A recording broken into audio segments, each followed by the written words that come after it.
أعوذ بالله من الشيطان الرجيم بسم الله الرحمن الرحيم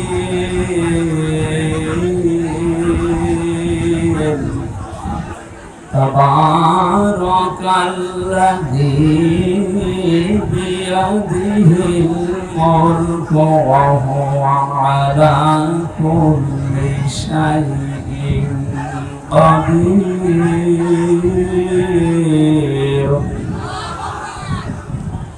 الذي خلق الموت والحياة ليبلوكم أيكم أحسن عملا وهو العزيز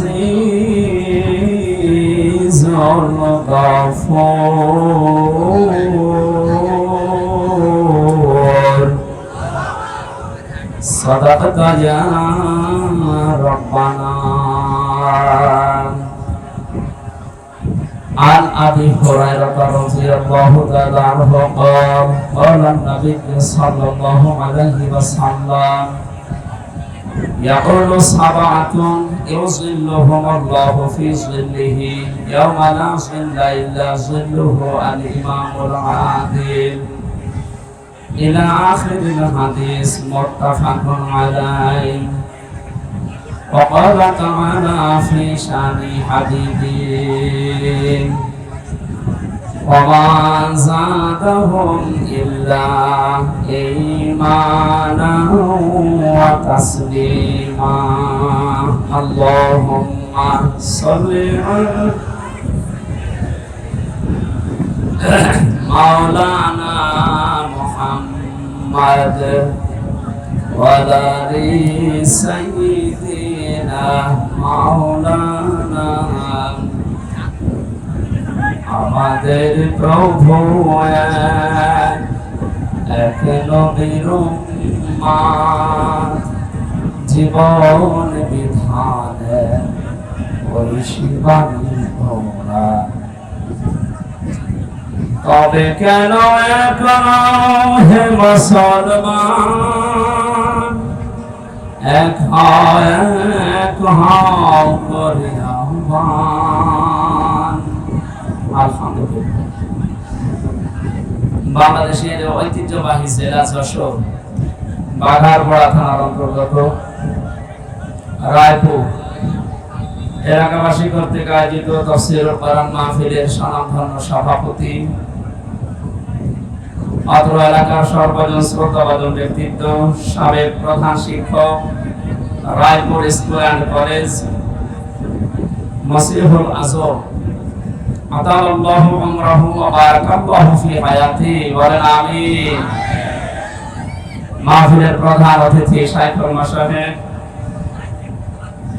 senior যুগ্ম সাধারণ সম্পাদক কেন্দ্রীয় কৃষক দল সদস্য কেন্দ্রীয় নির্বাহী কমিটি বিএনপি অত্র এলাকার কৃতি সন্তান ইঞ্জিনিয়ার টিএস আইয়ুব দামাত বারাকাতুহুল আলিয়া এতক্ষণ যারা আলোচনা রেখেছে হায়াতে তাজ্জুবা সিহাতে কুল্লিয়া কামনা করছে আলেমদের বলেন আমিন। এই অনুষ্ঠানের প্রধান মেহমান শাইখুল মাশায়েখ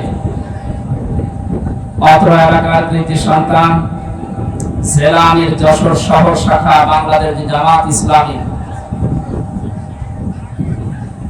বিশিষ্ট ইসলামী চিন্তাবিদ অধ্যাপক গোলাম রসুল দামাত বারাকাতুহুল আলিয়া মঞ্চে বসা আছেন আপনাদের এলাকার সন্তান বিশিষ্ট শিক্ষাবিদ বিশিষ্ট রাজনীতিবিদ শ্রদ্ধাভাজন মাওলানা জনাব ডক্টর আব্দুল মান্নান আতালাল্লাহু আমরাহু ওয়া বারাকাল্লাহু ফি হায়াতি বলেন আমিন। যার মাধ্যমে পর্যন্ত এসেছি সেই কুষ্টিয়া থেকে বড় ভাই মাওলানা আব্দুল সালাম সহ এই কমিটিতে যারা আছেন বরেণ্য সদস্যবৃন্দ সামনে বসা মুসলমান ভাইরা পর্দার আড়ালের সম্মানিতা মা এবং বোনেরা বাঘারপাড়া থেকে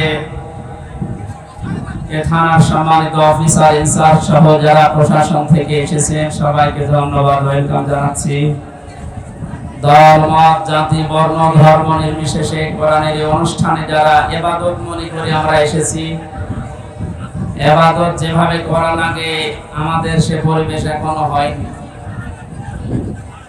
আপনারা কথা যারা বলছেন কি আসছে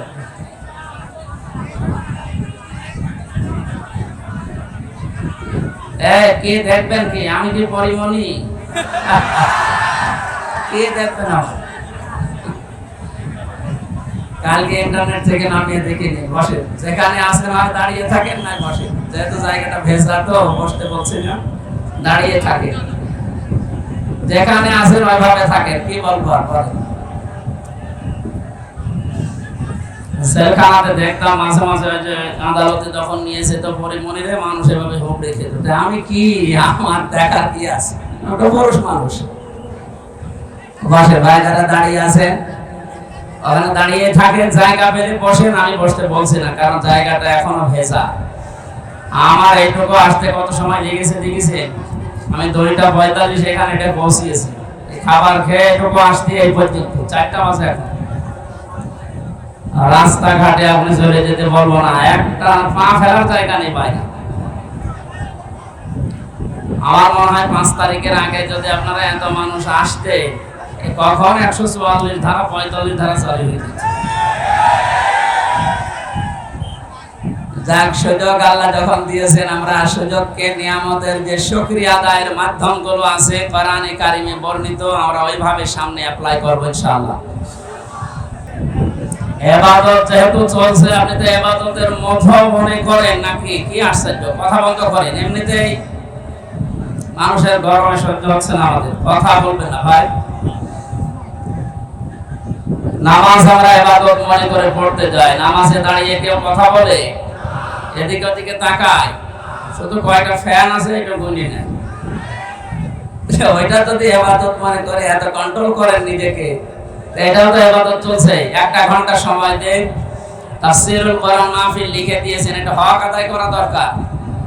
আমরা চেষ্টা চালাচ্ছি খুব তাড়াতাড়ি আল্লাহ আমাদেরকে কোরআনে কারীম থেকে কিছু কথা শোনার এবং প্র্যাকটিক্যাল লাইফে যেন আমল করতে পারি, ওইরকম মন মানসিকতা তৈরি করার তৌফিক দেন, আমিন। যিনি আমাদেরকে নিয়ে এসেছেন তার জন্য বলেন আলহামদুলিল্লাহ। দরুদ আর সালাম পড়ছি আমাদের নবী মুহাম্মদ রাসূলুল্লাহ সাল্লাল্লাহু আলাইহি ওয়াসাল্লামের প্রতি।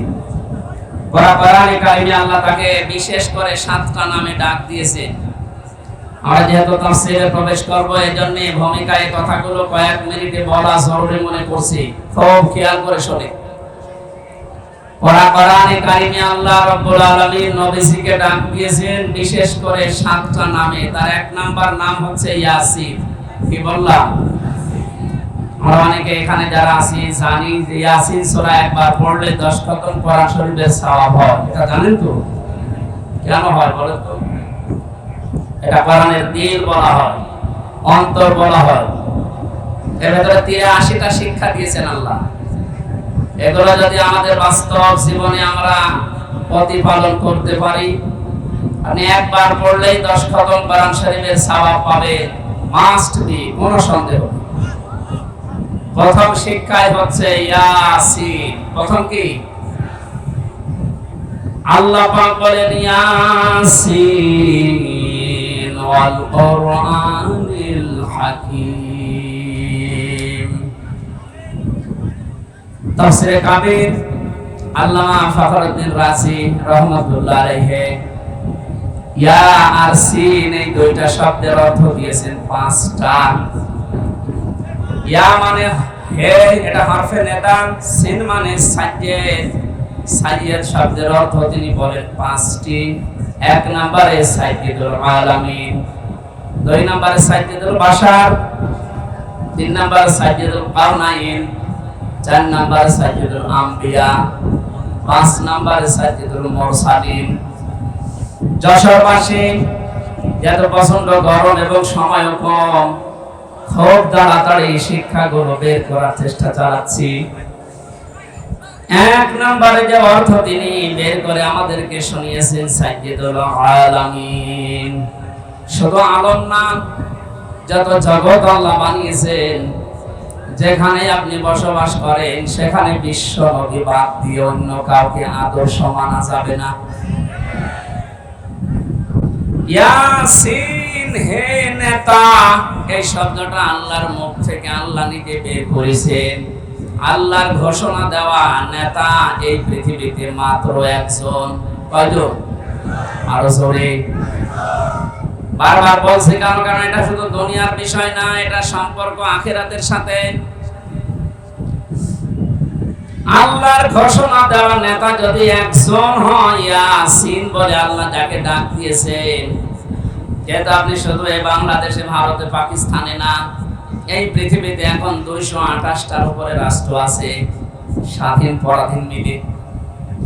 যেখানেই বাস করেন সেখানে আপনাকে মুহাম্মদুর রাসূলুল্লাহকে নেতা মানা লাগবে।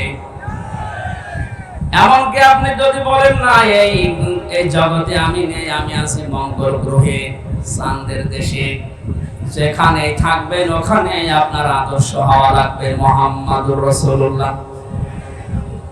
এই শব্দটার পক্ষে আল্লাহ নিজে দলিল দিয়েছেন, ইয়াতানাজ্জালুল আমরু বাইনাহুন্না ইলা আখির আয়াত। সূরা তালাকের ভেতরে আল্লাহ জানিয়েছেন, প্রতিটি জগতে আমি আল্লাহ বিধিবিধান নাজিল হচ্ছে ওই সৃষ্টি দেখে দেখে।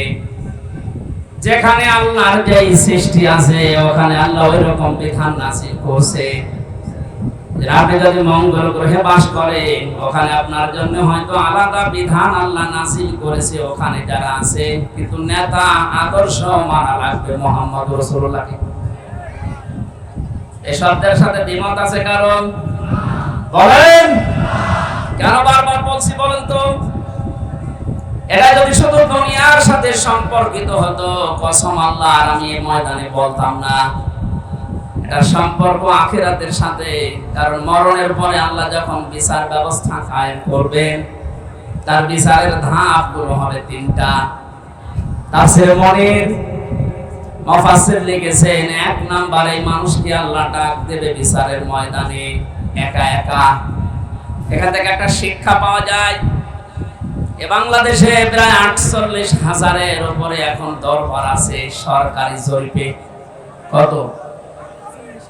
বিভিন্ন জায়গা থেকে একই কথা আসে যে কিয়ামতে আমার এই পীর সাহেব লক্ষ লক্ষ মানুষ নিয়ে কিয়ামতে উঠবে। এটা তাহা মিথ্যা কথা। কোরআনে কারিমের সূরা মারিয়াম 16 নম্বর পারা 10 নম্বর পৃষ্ঠার 15 নম্বর লাইনের 95 নম্বর আয়াত শেষ নাম্বার রুকুতে আছে। এটা তাফসীরে হাক্কানিতে পাবেন। রাব্বুল আলামিন বলেন, ওয়া কুল্লুহুম আতিহি ইয়াউমাল কিয়ামাতি ফারদা। কিয়ামতে প্রতিটি মানুষকে আমার সামনে আমি আল্লাহ দাঁড় করাবো বিচারের জন্য, স্রেফ একা একা। কয়জন করি বলেন? তাহলে এই কথার এগেইনস্টে যে কথাগুলো চলছে ভারত, পাকিস্তান আর বাংলাদেশে, এটা যে পুরা ধোঁকাবাজি, মিথ্যা, কারো উপরে ভরসা করা যাবে না। আপনাকে উঠতে হবে কিয়ামতে স্রেফ একা একা, কেউ থাকবে না। একটু বাস্তবতা নিয়ে ভাবুন তো। কিয়ামতে আল্লাহ বিচার ব্যবস্থার প্রথম ধাপে যখন আল্লাহ আপনাকে ডাকবেন, আপনি যে জীবন তৈরি করলেন, জীবনের দিকে তাকিয়ে কি মনে হচ্ছে যে আল্লাহ পাকের সামনে আপনার জীবনের হিসাব দেওয়া যাবে? মাঝে মাঝে একা একা যখন থাকি ভাবি, আল্লাহ তুমি যদি বলো হামজা 2024 সালের আগস্ট মাসের 31 তারিখ পর্যন্ত করে মাফ করে দিলাম, যা হিসাব দেওয়া লাগবে না। শুধুমাত্র সেপ্টেম্বরের 1 থেকে 10 তারিখ, এই 10টা দিনের হিসাব দিয়ে তুই জান্নাতে চলে যা। ওই দেশবাসী, আমার যে জীবনের অবস্থা, আমার তো মাঝে মাঝে এই ধারণা চিন্তা আসে যে না, এই 10 দিনের হিসাব দেওয়া সম্ভব না। আপনারা পারবেন না? আপনি পারবেন।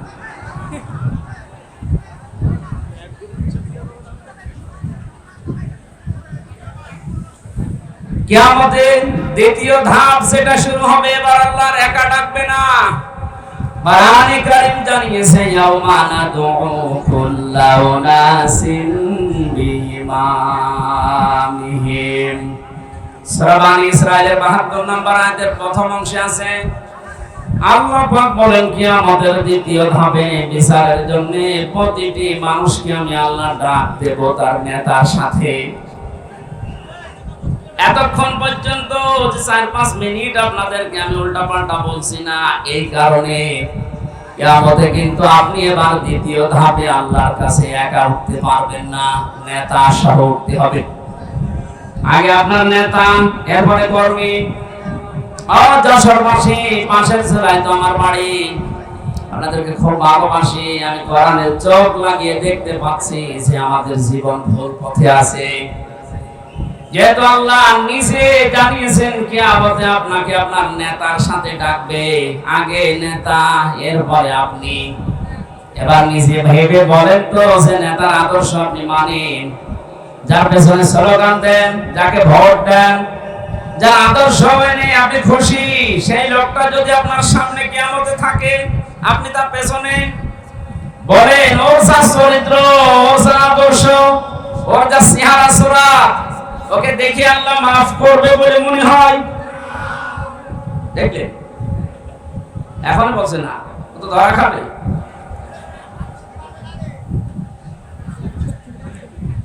এখনই যদি বলেন না, যার পেছনে আছি এরে দেখলে আল্লাহ মাফ করার কথা না, এই মুহূর্তে আপনার সিদ্ধান্ত পাল্টাতে হবে না, নাকি আপনি ধরা খাবেন? ধরা খেতে চান? এই জন্যে আমি আহ্বান জানাচ্ছি যাদের নেতা ঠিক নেই, এখন যদি বলেন নবীজি তো নেই, আমি মানবো কাকে? কোরআনে কারীম জানিয়েছে ইয়া আইয়ুহাল্লাযীনা আমানু আতিউল্লাহা ওয়া আতিউর রাসূলা ওয়া উলিল আমরি মিনকুম ইলা আখির আয়াত। সূরা নিসা ৫ নম্বর পারা ৬ নম্বর পৃষ্ঠা ১০ নম্বর লাইনে ৫৯ নম্বর আয়াতে এটা প্রথম অংশে আছে। এটা তাফসীরে ফি জিলালিল কোরআন পাবেন। সাইয়্যিদ কুতুব লিখেছেন আল্লাহ ডাক দিয়েছেন ইমানদারেরা আমাকে মেনে নাও, আমার আনুগত্য করো, আমার রাসূলের আনুগত্য করো। আর তোমাদের ভেতরে যারা উলিল আমর আছে, নেতা আছে, যশোরবাসী, আল্লাহ এবং রাসূলের আনুগত্য করা লাগবে।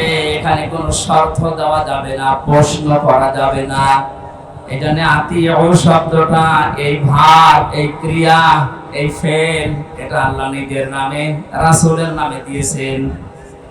কিয়ামত পর্যন্ত যেহেতু রাসূলুল্লাহ দুনিয়ায় থাকবে না, এজন্য উলিল আমর কিয়ামত পর্যন্ত আসতেই থাকবে। আল্লাহ রাসূলের পরে যদি দুনিয়ায় কাউকে আপনি আদর্শ মানতে চান, নেতা মানতে চান, সামনে রাখতে চান, দেখতে হবে ওই লোকটা আল্লাহ রাসূলকে মেনে চলে কিনা।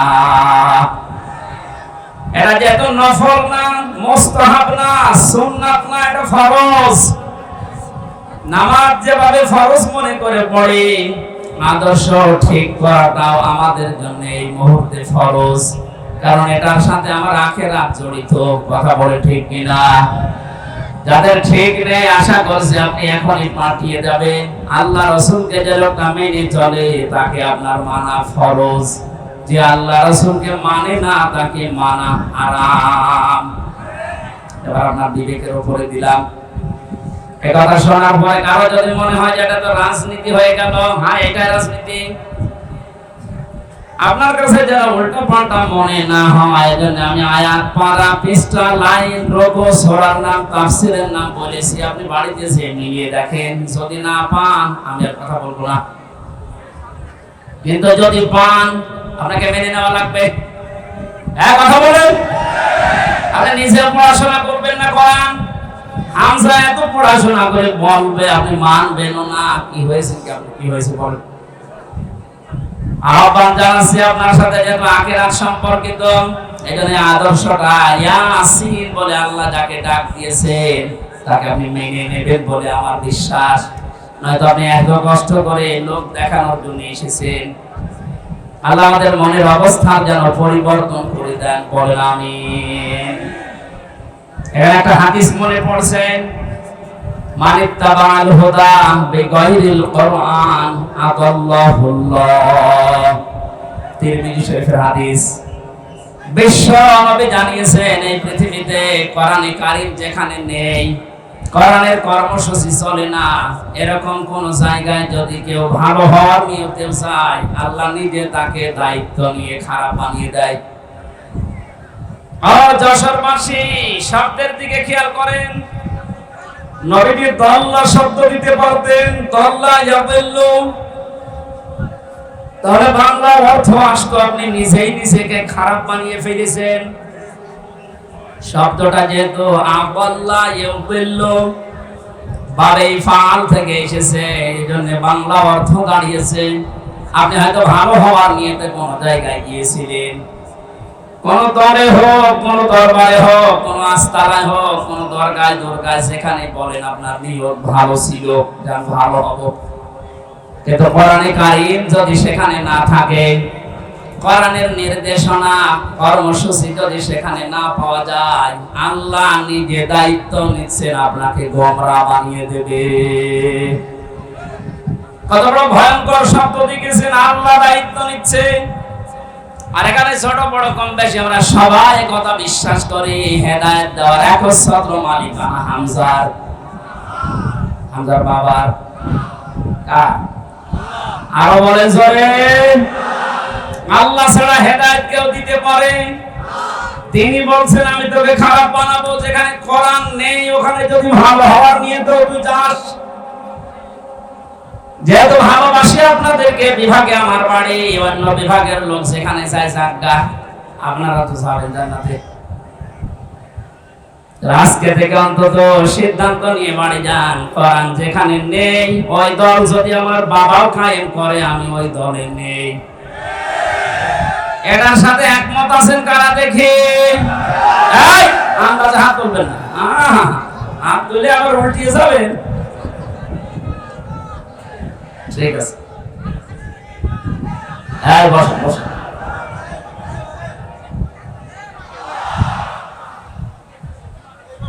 মামা ওয়াজ তো হয়ে গেছে, আবার ওয়াজ করা লাগবে?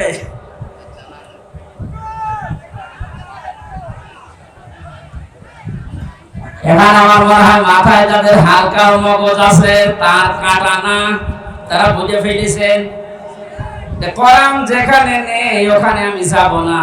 তাহলে এই দেশে কোরআন বাদ দিয়ে কোন দল থাকার কথা বলেন? এটা শুধু আজকে সামিয়ানার নিচে হাত তুলে শেষ না, এটা কিন্তু আল্লাহকে দেখিয়েছেন যে কোরআন যে দরবারে নেই ও দরবারে আমি যাব না, কোরআন সেই দলে নেই ওই দলে আমি থাকবো না। এটা মেনে নিতে পারলে আজকের এই মাহফিল সাকসেস।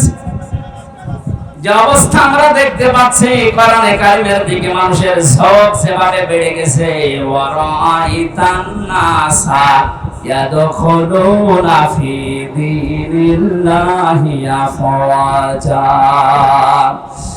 আল্লাহ পাক বলেন, হে নবী, যখন আমার সাহায্য আসবে তখন আপনি বিষয় দেখতে পাবেন। আর বিষয়ের যতগুলো ধাপ আছে তার প্রথম ধাপ এটা, বিষয় আসলেই মানুষ দলে দলে পালে পালে আমার ইসলামে প্রবেশ করবে। আগস্টের 5 তারিখের পর থেকে আজকের এই সেপ্টেম্বরের 10, 1 মাস 6 দিনের ব্যবধানে বাস্তবতা আমি যেটা দেখতে পাচ্ছি, বিবিসির নিউজ পেয়েছি, ওই 5 তারিখের আগে এদেশে 100 জনের মাত্র 16 জন মানুষ চাইতো যে ইসলামে দেশে কায়েম হোক। অথচ 1 মাস 5-6 দিনের ব্যবধানে গতকালকে রিপোর্ট বেরিয়েছে, এই দেশে এখন 100 জনের 34 থেকে 35 জন মানুষ চাচ্ছে দেশে ইসলাম কায়েম হোক। এই জরিপটা ভালো না খারাপ? কিছুদিন যেতে তিনি ভাবেন মুক্ত পরিবেশে ইসলাম প্রচার করার ব্যবস্থা করেন, মানুষকে আপনি একটু ছাড় দেওয়ার চেষ্টা চালান। মুসলমান তো দূরের কথা, বহু হিন্দু এই 1 মাস 6 দিনের ভেতরে আমি মুসলমান বানিয়েছি। ওরা দলে দলে পালে পালে আসার চেষ্টায় আছে। আর যারা হালকা সালেম ছিল, আমার বাড়ি কুষ্টিয়া হালসা। আমার বংশের 100 জনের 98 জন ছিল জালেম। আমি জালেম বলছি এই কারণে, কারণ ও দলে যারা ছিল সবই জালেম। এই কথা বলছে সব জালেম না। 5 তারিখের 1:30 পর্যন্ত কেউ কল দেয়নি। বিকাল 5টার পরে আমার বংশের লোকজন বসে, বাবাজি কি হয়েছে? আমরা এখন আর আওয়ামী লীগ নেই, আমরা এখন জামাত ইসলাম। কিসের জামাত? আপনাদেরকে এখনই নেওয়া হবে না, আরেকটু পরে। এখানে ছোটখাটো জালেম যারা আছে ওরা কিন্তু অনেকে ঘুরে গেছে। এখন দেখছে যে না, বহু চেষ্টা চালালাম, এই কয়দিনে হালে পানি নেয়নি।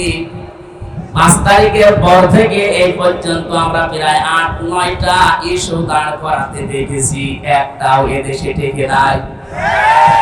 ওরা প্রথম চেষ্টা চালিয়েছিল হিন্দুদেরকে দিয়ে, বলেছিল সংখ্যালঘু। ঘোষের সংবাদ বাংলা জামাত ইসলামের কেন্দ্রীয় আমির ডক্টর শফিকুর রহমান ঘোষণা দিয়েছে, দেশে সংখ্যালঘু সংখ্যা গুরু বলে কিছু নেই। হিন্দুদের এখন মনের ভেতরে এই সাহস। আজকে একটা রিপোর্ট দেখলাম, এক হিন্দু জানিয়েছে এদের যদি ইসলামের হাতে তুলে দেওয়া যায় আমরা সব চাইতে বেশি নিরাপদে থাকবো। ওরা নিয়ে যখন হাতে পানি নেয়নি তখন চেষ্টা করছে, দেখি প্রধান বিচারপতিকে দিয়ে একটা চেষ্টা চালিয়েছে, পারে নাই। ওইদিন আমি কোর্টে ছিলাম, এরপরে চালিয়েছে আনসার দিয়ে। কিসের আনসার? কোথায় ছিলেন আপনি এতদিন? আপনার দাবি কোথায় ছিলেন 15 বছর? বলেন। 42,000 আনসার নিয়োগ দিয়েছে কয়েক বছরে, তার 32,000 গোপালগঞ্জে। আমরা যে এখনো 63টা ছিলাম লোক আছি, আমরা কি ঘাস কাটবো? গন্ডার তো একটা শেষ থাকে। জিপিএ 5 তে আমাদের চাকরি হয় না, আর ওদের 2.2।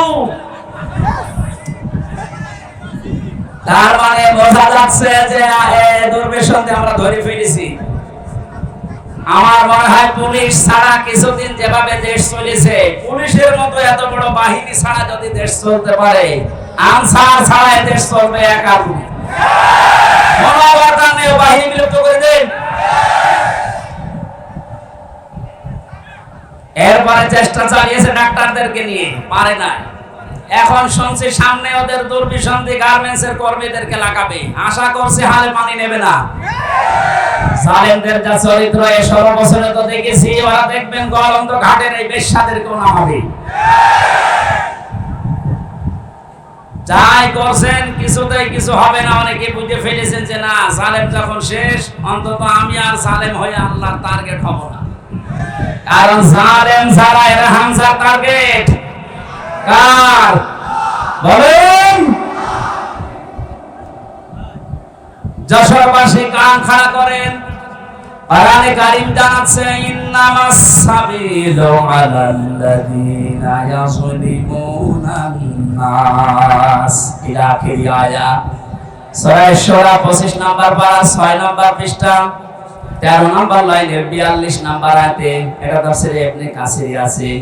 ব্যাখ্যা সহ বলতে গেলে অনেক সময় লাগবে, যেহেতু আমি একটা আয়াত পড়েছি একটা টার্গেট নিয়ে। আল্লাহ রাব্বুল আলামিন জানিয়েছেন, আমি নিজে মামলা দায়ের করব, নিজে কেস দেব, নিজে অভিযোগ দায়ের করব তাদের বিরুদ্ধে যারা মানুষ হয়ে মানুষের উপরে জুলুম করেছে। সামনে করবে, এখন করছে না অনেকে জুলুম। বড় জালেম যারা, তাদের জুলুম এই 16 বছরে বন্ধ হয়ে গেলে বাস্তবতা দেখায় 5 তারিখের পর থেকে 1 মাস 5 দিনে দেখছি অনেক মুনাফিক এখনো জুলুম থেকে থেমে নেই। আমি নিচে নামলাম না, এরপর যদি আপনি না বোঝা ভান করে থাকেন, জালেমরা তো টার্গেট আল্লাহ। আপনি তো মুনাফিক ছিলেন, কোন কারণে জালেমের খাতায় আপনি নাম লেখালেন? আপনি থামবেন। আশা করছি আমরা কারো উপরে জুলুম করব না, করতেও দেব না ইনশাআল্লাহ। কারণ জালেমরা আল্লাহর মামলার আসামি। জালেমরা মামলার আসামি হামজা। বলেন বলেন, জালেমদের বিরুদ্ধে মামলা দেবে কে? আমরা সবাই জানি, বাতি যত কঠিন হয় শক্ত হয়, বড় হয়, মামলা তত কঠিন হয়। আমি যে 3টা বছর জেলে ছিলাম, জীবনও আমার জেলে থাকা লাগতো না। মা বাঁধি যদি সলিমতি কলিমতি হতো, 2 থাপ্পড় দিয়ে বের হয়ে চলে আসতাম। তো বাঁধি তো এমন একজন, তো থাপ্পড় দেবো কি করে? কয়েকদিন আগে আমার মামলা সব ঢিসমিস হয়ে গেছে। আমি মনে করলাম আদালতে জিজ্ঞাসা করি যে মাননীয় আদালতে 3 বছর তো মামলা আপনার কাছে ছিল, তখন তো আপনি কিছু বললেন না। আজকে আমার মামলার গ্রাউন্ড থেকে বলছেন এর কোনো মাল নেই, যা ছেড়ে দিলাম। এতদিন বলেননি তো। এই কথাই আমাকে শোনাতো যে হুজুর আমি করব কি, আমার হাত বাঁধা ছিল। বলেন হাইকোর্টের একটা বিচারপতি যদি বলে আমার হাত বাঁধা, কিছু করার নেই, ও চেয়ারে না বসে ভ্যান চালানো ভালো না? কোথায় পৌঁছিয়েছিল এদেশের বিভিন্ন বিভাগগুলো? কত বড় দুর্নীতিগ্রস্ত হলে বাংলাদেশের জাতীয় মসজিদের ইমামও পালিয়ে যায়। পৃথিবীর ইতিহাস তৈরি করে গেল, মসজিদের ইমাম পর্যন্ত পালিয়েছে।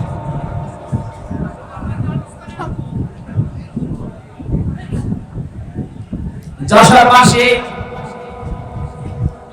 আমার মামলার যেহেতু বাদী ছিল এমন একজন, আমার মাওলানা মামুনুল হকের বহুবার মামলা আমরা তুলেছি, প্রায় 30 থেকে 31 বার। সিএমএম কোর্ট, জজ কোর্ট, হাইকোর্ট, যতবারই মামলা তোলা হয় বলে না উপরের নির্দেশ। কার? উপরের নির্দেশ ছাড়া হবে না। জানি যে আপনার দোষ নেই, কিন্তু হাত বাঁধা। মাননীয় আদালতে এই 3 বছর আমার হাত বাঁধা নেই, হাত খোলা। বৈষম্য বিরোধী ছাত্র আন্দোলনে যারা জীবন দিয়েছে প্রায় 1700-র উপরে মারা গেছে, আর 2700-র উপরে এখন হাসপাতালে আছে। এদের যে 9টা দাবি ছিল, প্রথম দাবি সবার হাত আমরা খুলতে চাই। এক কথা বলুন, কারো হাত বাঁধা থাকবে না। এদেশে 1628 জন মানুষ আছে এই চেয়ারে, সব হাত বাঁধা ছিল, শুধু একটা হাত খোলা ছিল। সে যাই হোক, আপনার বলার দরকার নেই, আসলে নাম ধরা ঠিক। এই একটা হাত খোলা ছিল, বাকি 1628 জন যারা আছে সব চেয়ারের হাত বাঁধা, এখন হাত খুলে গেছে। আমরা চাই সংস্কার যখন আরম্ভ হয়েছে বাংলাদেশে, খুব তাড়াতাড়ি যারা দায়িত্বে আছেন এই 1628 জন মানুষকে পাল্টিয়ে নতুন মানুষ এখানে নিয়ে আসেন। কারণ এগুলো সব জালেমদের দোষ।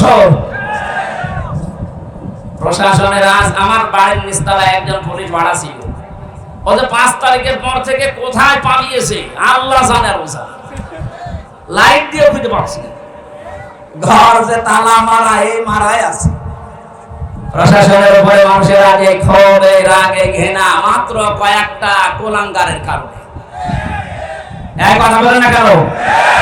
বিশেষ করে এসপির যে Monirul, counter terrorism Asaduzzaman, DC Mannan, বাকিগুলোর নাম আমি ঘৃণা করি, ওদের নাম নেই না, কারণ ওগুলো মানুষ না, ওগুলো জানোয়ার চাইতেও খারাপ। তারপরে একবার করে বলছি, এই যে বেনজির, কিসের বেনজির? বেনজির, এর কোনো নজির নেই দুনিয়ায়। এই সমস্ত হারামি, খারাপি, বদসাব মানুষের কারণে আজ এই যে পেছনে পুলিশ দাঁড়িয়ে আছে, দেখলেই মানুষ ঘৃণা করছে। একটা সাধারণ মানুষের কি দোষ? যাদের কারণে এই বিভাগটা নষ্ট হয়েছে, প্রত্যেককে বিচারের আওতায় আনা লাগবে। গুলির অর্ডার দিয়েছে, আরো ভিডিও করে দেখাচ্ছে, স্যার গুলি মারি একটা, মরে একটা, আর কেউ চাই না। কত বড় শয়তান! ওর বিবেক আছে?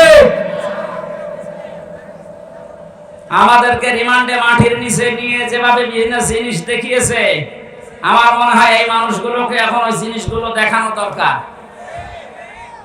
আমার শেষ পর্যন্ত বলেছিল, যা বলতে বলছি যদি না বলেন, 11 ঘন্টা আমার টাঙিয়েছে। আমি বলি না বাড়িতে, কারণ এরা দুঃখ পাবে এই কারণে। চোখ কালো কাপড় দিয়ে বেঁধে রেখে, পেছনে হাত বেঁধে, ডান্ডা বেড়ি দিয়ে, মাথায় দড়ি দিয়ে 11 ঘন্টা টাঙিয়েছে। আমার 4 ওয়াক্ত নামাজ পড়তে দেয়নি, সব ইশারায় পড়েছিলাম। কথা শুনতে না। যে মানুষগুলো এর সাথে জড়িত ছিল এখন বলছে এদের মাফ করে দেন। না, এই মানুষগুলোর কোনো মাফ নেই। জামাতের কেন্দ্রীয় আমির ডাক্তার শফিকুর রহমান জানিয়েছে, যারা নির্দিষ্ট অপরাধী এদের মাফ নেই। কথা বলেন।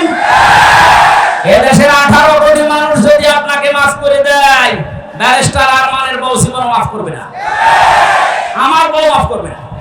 কোন কারণে আপনি আমাকে 3 বছর আটকালেন? কোন দোষ পাননি, 3টা বছর পরে বেকসুর খালাস দিলেন, তার মানে আদালত প্রমাণ পেয়েছে যে আমি নির্দোষ, আমার কোনো দোষ নেই। একবার বলেন না কেন? বিনা কারণে যে আমাকে 3টা বছর আটক রাখলেন, জেলখানায় রাখলেন, আমি কিছু বলতাম না। এমন জায়গায় রেখেছিলেন ফাঁসির কন্ডেম ছেলে, ওখানে থাকার উপযুক্ত আমি? নাকি মার্ডার মামলার আসামি? বলেন। আমার যে মামলা দিয়েছিল মূল্য চুরিও না, মূল্য চুরি করলেও শাস্তি দেয় না। আর আপনি ফাঁসির কন্ডেম ছেলে দিনের পর দিন, মাসের পর মাস, বছরের পর বছর বিচ্ছিন্ন রেখে দিয়েছে। আজ পর্যন্ত আমার মেয়েটা এখনো স্বাভাবিক হয়নি, ছোট মেয়েটা আমার কাছে আসে না। আপনি হামজার মামলার আসামি তো হয়েছে, আপনি আল্লাহর মামলার আসামি। সুতরাং আমি দাবি জানাচ্ছি, শুধু আমি না, আমার মতো 1,10,000 মানুষ এই বাংলাদেশের বিভিন্ন জেলে আছে। তার মনে হয় 100 জনের 70 জন কিচ্ছু জানে না। যাদেরকে ভাবে মিথ্যা মামলা দিয়ে বছরের পর বছর আটক রেখে যখন ছাড়ে, নিরপরাধ বেকসুর খালাস দেয়। এই যে 5টা বছর 10 বছর নষ্ট করলেন। যারা মামলার আয়ু থেকে উপর পর্যন্ত জড়িত, প্রত্যেককে এভাবে 3 বছর 5 বছর জেলে থাকা হবে। আর আয়না ঘরের সাথে যারা জড়িত, ব্যারিস্টার আরমান, আমান আজমি ভাই সহ যত মানুষকে আপনি রেখেছিলেন, এদের মতো আপনাকেও এরকম 8 বছর 9 বছর আয়না ঘরে রাখা লাগবে। এখন বাইরে যে বলে আমি কি করেছি যে আমি থাকতে পারলাম না, কি করেছে টের পাচ্ছেন না? এদিকে আসেন, আসেন, এদিকে আসেন, আপনাকে টের পাচ্ছেন। মানুষ, একটা জীবিত মানুষকে কবর সেলের ভেতরে 8টা বছর। আমার সাথে মুফতি ফখরুল ইসলাম ছিল, একটা এত বড় আলেমকে ওরা এই হাত পায়ের ভেতর দিয়ে দিয়ে সামনে রডের সাথে দিয়ে তালা লাগিয়ে দিয়েছে। 1.5 মিনিট সময় দিত টয়লেটে। পৃথিবীতে এত কষ্ট দেওয়া যায় মাটির নিচে, না দেখলে আমারও বিশ্বাস হতো না।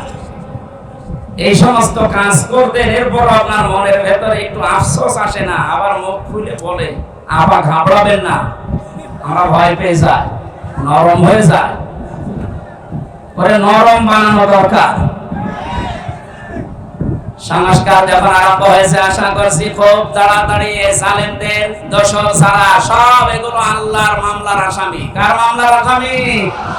যারা আল্লাহর মামলার আসামি হয়ে গেছে, এরা আল্লাহর জান্নাতে যাবে, বিশ্বাস হয়? এগুলো সব জাহান্নামী মানুষ। সুতরাং এই জাহান্নামী মানুষকে আমরা বাংলাদেশে দেখতে চাই না। কথা বলেন। জান্নাতে যেতে চাইলে এখনো দরজা খোলা আছে, তওবা করে ফিরে আসে। আশা করছি কথার ইঙ্গিত বুঝেছেন। এখন মানা না মানা আপনার ব্যাপার। কপাল যদি ভালো থাকে ওমরের মতো ফিরে আসবে, আর যদি কপাল আবু জাহেলের মতো হয়, আমির হামজা না, এখানে নবী এসে ওয়াজ করলে আপনার কাজ হবে। আমরা কোরআনে কারীম থেকে সূরা মুলকের 2টা মাত্র আয়াত পড়েছি, তাফসীর আকারে কথা বলছি। আর কত সময় থাকা যাবে নাকি? আসরের নামাজ শেষ হয়েছে তো, জোহর আসর পড়ে এসেছে। ঠিক আছে, জবান খুলে কোরআনের আয়াতটা আগে পড়েন। আউযু বিল্লাহি মিনাশ শাইতানির রাজীম। বিসমিল্লাহির রহমানির রহিম।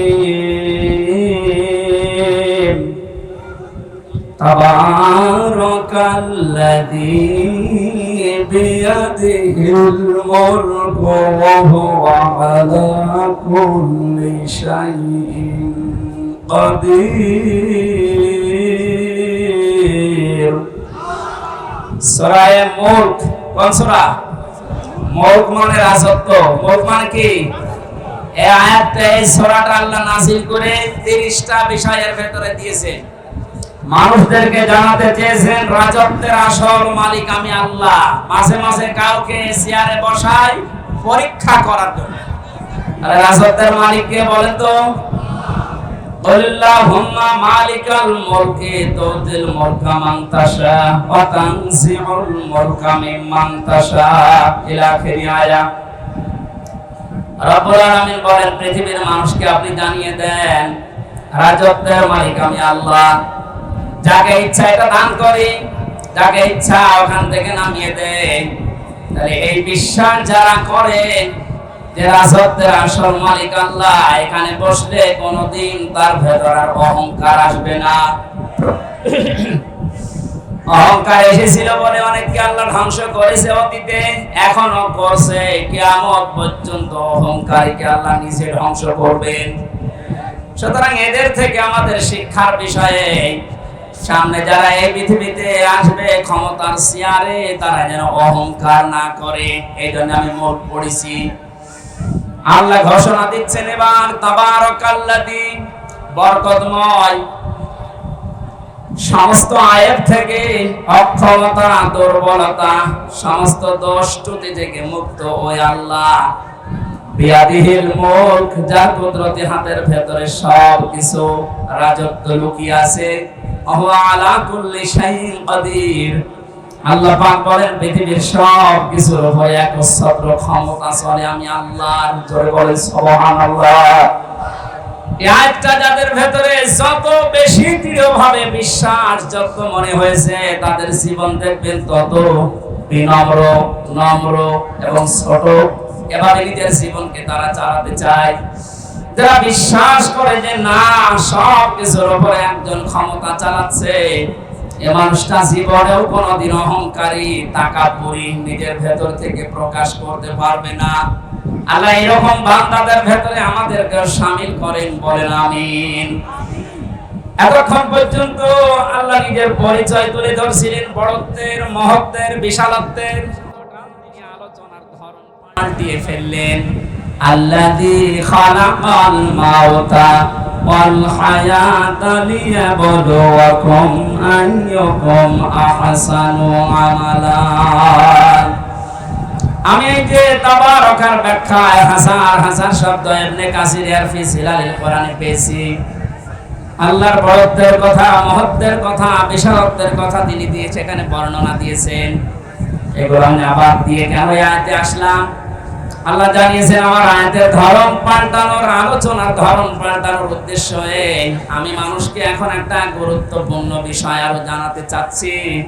তিনি সে আল্লাহ যিনি তার বান্দাদের হায়াত আর মওত এই দুইটা তৈরি করার পরে দুনিয়ায় পাঠিয়ে দিলেন। তিনি দেখতে চান তোমাদের ভেতরে কে ভালো কাজ করে তার কাছে যেতে পারে। এবার আসেন আয়াত থেকে আমরা শিক্ষা নেই। আল্লাযী খালাকাল মাউতা, আল্লাহ আগে দিয়েছেন যে আমি আগে মাউত বানিয়েছি। ও পৃথিবীর মানুষেরা, এই আয়াতটা আমাদেরকে ডাক দিয়ে এটাই বোঝাতে চায়, শিক্ষা দিতে চায়, পৃথিবীবাসী যত উপরে ওঠো না কেন, এই চিন্তা করবা যে মরা লাগবে। যশোরবাসী, এই চিন্তা যদি মানুষের ভেতরে খুব বেশি আসে, ওর অন্তর পরিচ্ছন্ন হয়, পৃথিবীতে পাপ কাজ কম করার জন্য, অন্যায় ছেড়ে দেওয়ার জন্য মরণের কথা স্মরণ করা খুব কার্যকর। নবীজি জানিয়েছেন অন্তর যদি কেউ পরিষ্কার করতে চায়, দুইটা বিষয় তাকে দিলাম। এক নম্বরে বেশি বেশি মওতকে স্মরণ করবা, জীবন পরিচ্ছন্ন হবে। দুই নম্বরে আল্লাহর কালাম নিয়ে চিন্তা ভাবনা করবা, পড়বা। জোরে বলেন আমিন। এটা আমাদের জীবন পরিচ্ছন্ন করার জন্য একটা সামনে রাখা দরকার যে আমি যত উপরে উঠি না কেন, যত কিছুর সম্পদের মালিক হই না কেন, আমাকে মরা লাগবে। কি করা লাগবে? আর জোরে বলেন। দুই নম্বর শব্দ হলো হায়াতা, আমি হায়াত বানিয়েছি। তাফসীরে মুফাসসির বলেন হায়াত প্রধানত 5 প্রকার হয়। এক নম্বরের হায়াতের নাম আমরা যেটা পার করে ফেলেছি আলমে আরওয়াহ, রূহের জগতের যে হায়াত ছিল ওটা শেষ হয়ে গেছে আমাদের। দ্বিতীয় নম্বরে আমরা এসেছিলাম আলমে ফুতুন, মায়ের পেটের হায়াতের ভেতরে 10 মাস 10 দিন ছিলাম। এবার 3 নাম্বার যেটা এখন আছে আলমে দুনিয়া, এখানে নির্ধারিত সময় একটা আছে আমাদের জন্য। এরপরে আরেকটা শুরু হবে আলমে বারজাখ, আলমে কবরের জগৎ, নির্ধারিত সময় ওখানে থাকবে। 5ম নম্বর যেটা শুরু হবে আর কোনোদিন শেষ হবে না, আলমে আখিরাত। আগের 2টা শেষ করে ফেলেছি, সামনে 2টা বাকি আছে, মাঝখানেরটা আছে। তার মানে বোঝা যাচ্ছে আগে যেহেতু 2টা শেষ হয়ে গেছে, সামনে 2টা আছে, মাঝখানের এটা মাস্ট বি একদিন না একদিন শেষ হবে। কথা বলে না কেন? এজন্য আমাদের উচিত এই হায়াতের জীবন থেকে মূল শিক্ষা এটা, যে আল্লাহ ছোট্ট হায়াত দিয়ে একটা বিষয় আমাদের কাছে নিতে চান, লিয়াবলুয়াকুম আইয়ুকুম আহসানু আমালা। আমি আল্লাহ দেখতে চাই তোমাদেরকে পরীক্ষা করে দুনিয়ার জীবন থেকে কে ভালো কাজ করে আমার কাছে আসতে পারো। আল্লাহ কিন্তু আকসারু আমালা দেননি যে আমি বেশি বেশি কাজ চাই, না, আহসানু আমালা, আমি ভালো কাজ চাই। এই 16 বছরে যতগুলো কাজ আমরা আঞ্জাম দিতে দেখেছি, বাস্তবতায় অধিকাংশ কাজগুলো দেখেছি বেশি বেশি, কিন্তু কাজ ভালো হয়নি। এর বাস্তব প্রমাণ কুষ্টিয়ান মেডিকেল কলেজ এত টাকা পয়সা খরচ করে এত বিশাল এরিয়া নিয়ে বানিয়েছে, কাজটা বেশি আমরা দেখতে পেয়েছি, কিন্তু কাজটা ভালো হয়নি। বানানোর আগেই ধসে পড়ে গেছে। বলেন নাউজুবিল্লাহ।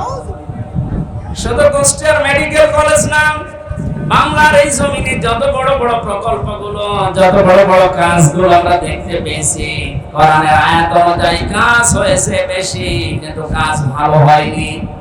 আল্লাহ বলেন আমি বেশি কাজ চাই না, আমি ভালো কাজ চাই। কি কাজ বলেন? বলেন। এখান থেকে একটা শিক্ষা পেয়েছি তাফসিরে, এটা আমি পেয়েছি ফি সিরারিল বারানে। আল্লামা মামুনুল হক আমার পাশের রুমে ছিল 3টা বছর, ওনাকে নিয়ে শব্দগুলো আমি বারবার জিজ্ঞাসা করেছিলাম, আল্লাহ ভালো কাজ চান, কাজ দিয়ে উনি কি করবেন? এত আমরা এখানে সবাই জানি আমাদের যে ধাপগুলো আছে, মরণের পরে মরণ আছে, কবর আছে, হাসর আছে, মিজান আছে। কি আছে? মিজান। বলেন বলেন।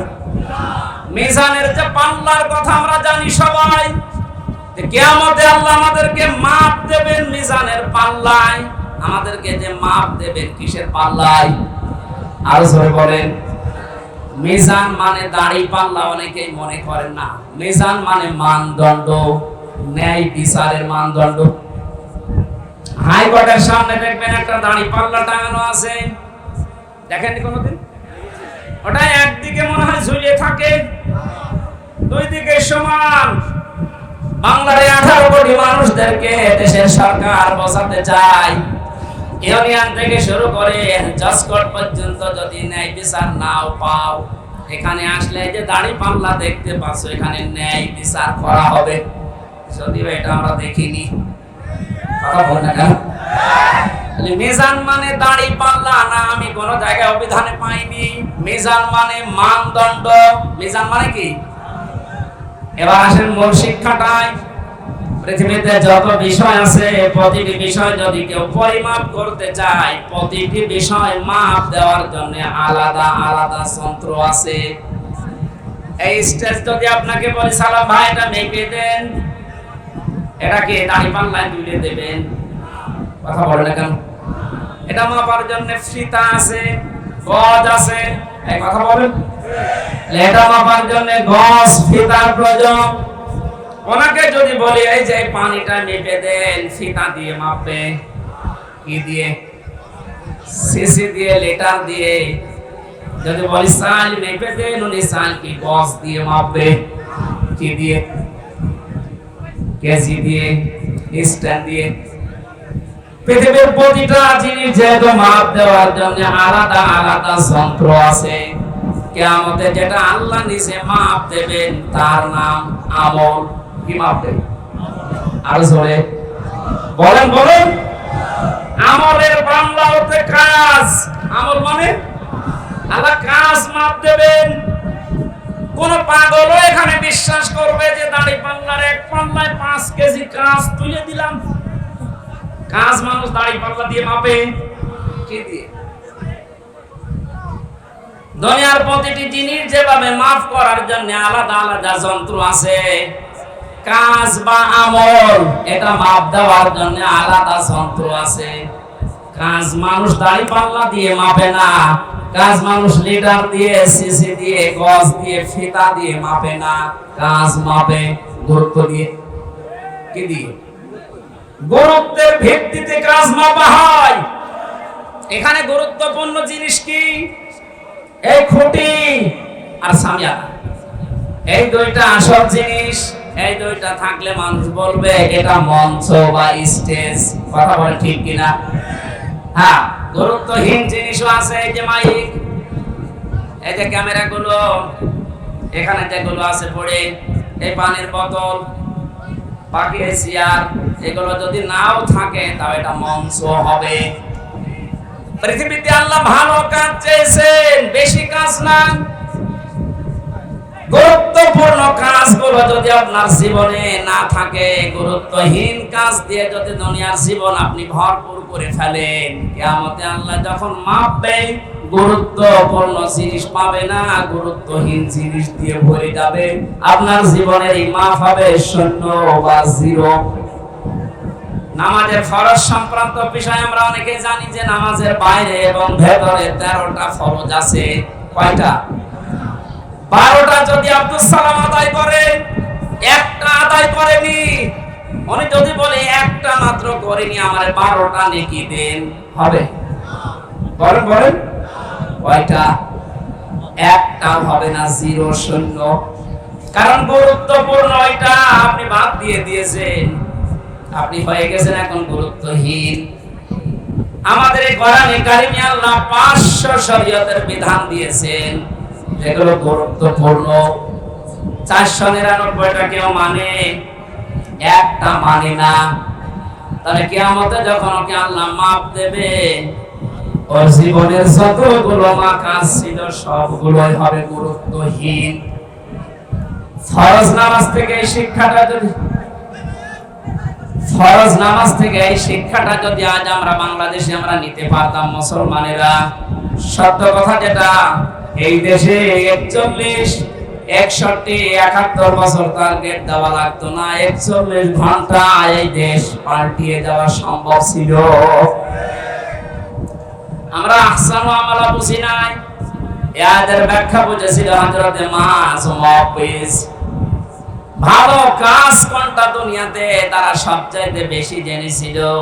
আল্লাহ পাক বলেন পৃথিবীতে ভালো কাজ কোনটা তোমরা জানো? তুমিনুনা বিল্লাহি ওয়া রাসূলিহি ওয়া তুজাহিদুনা ফি সাবিলিল্লাহ বিআমওয়ালিকুম ওয়া আনফুসিকুম যালিকুম খায়রুল লাকুম ইন কুনতুম তা'লামুন। আল্লাহর প্রতি বিশ্বাস করো, রাসূলের প্রতি বিশ্বাস আনো, আর এই দুইটা দাবি সামনে রেখে জান আর মাল দিয়ে আল্লাহর দ্বীন জমিনে কায়েম করার জন্য চেষ্টা চালাও। যালিকুম খায়রুল লাকুম। আল্লাহ বলে এটাই ভালো কাজ। এটা কি কাজ? আরো জোরে বলেন। তাহলে এই পৃথিবীতে যত ভালো কাজ আছে, 1 নাম্বার ভালো কাজ এই জমিনে আল্লাহর দ্বীন দাঁড় করানো। বলেন,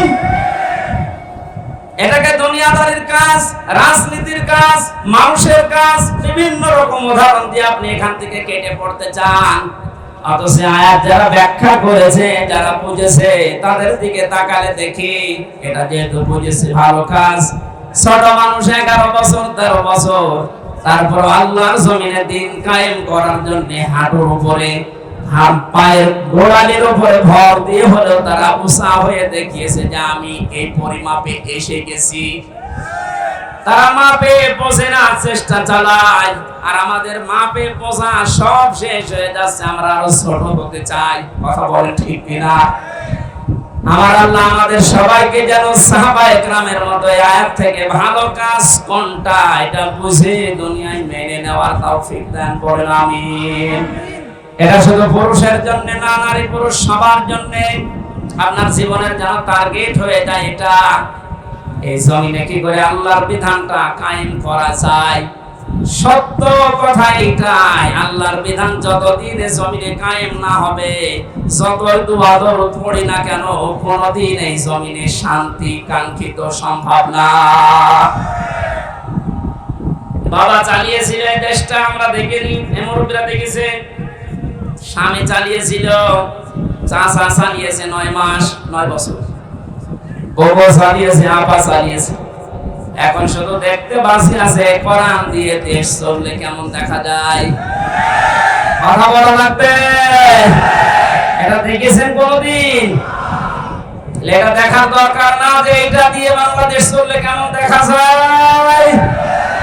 কারা কারা এটা দিয়ে দেশ চলুক চান দেখে লিল্লাহি তাকবীর।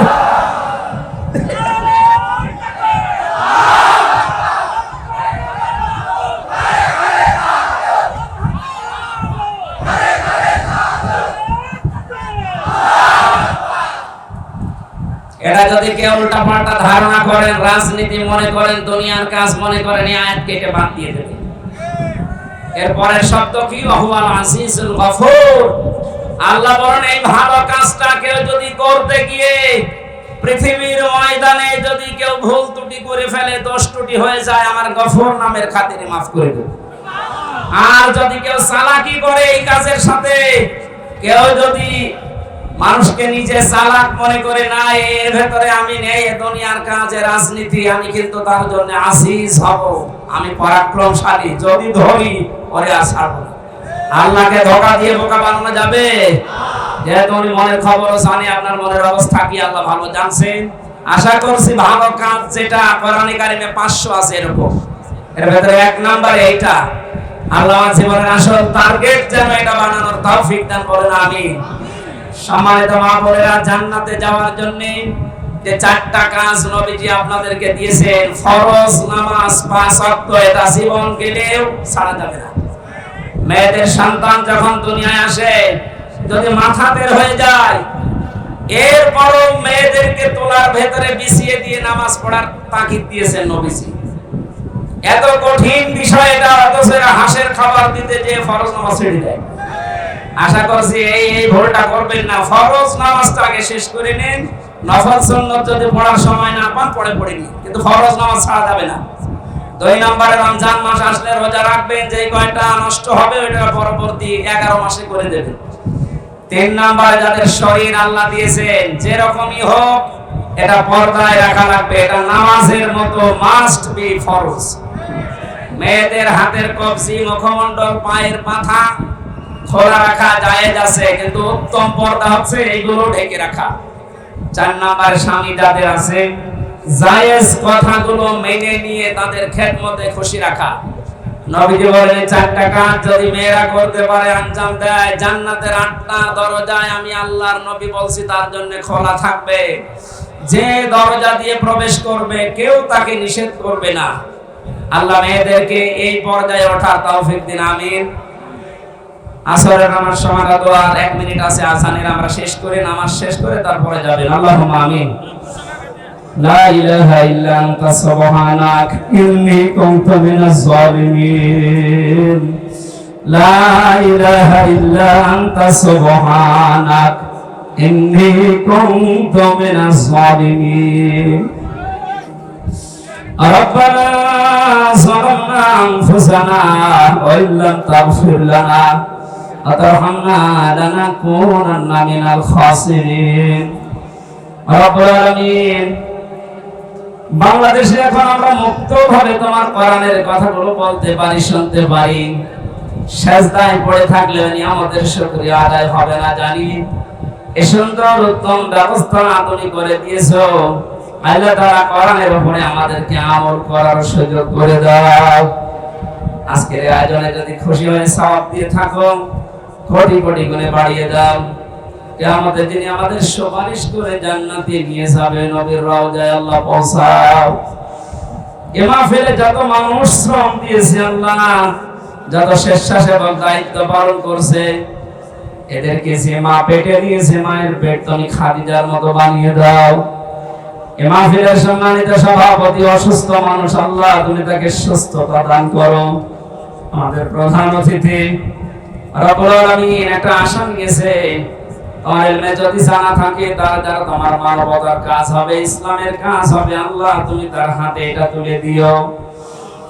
এখানে আমাদের প্রধান মেহমান বসে আছে অধ্যাপক গোলাম রসুল, আল্লাহ তোমার গোলামকে তুমি কবুল করে নাও। শ্রদ্ধাভাজন মামাজান অধ্যাপক ডক্টর আব্দুল মান্নান সহ যত আলেমরা এখানে বসে আছে, মাওলানা আলমগীর হোসেন সহ প্রত্যেকটি আলেমকে তুমি আলেমের মতো কবুল করে নাও। মা বোনেরা পর্দার আড়ালে আছে, খাদিজার মতো আয়েশার মতো তাদের বানিয়ে দাও।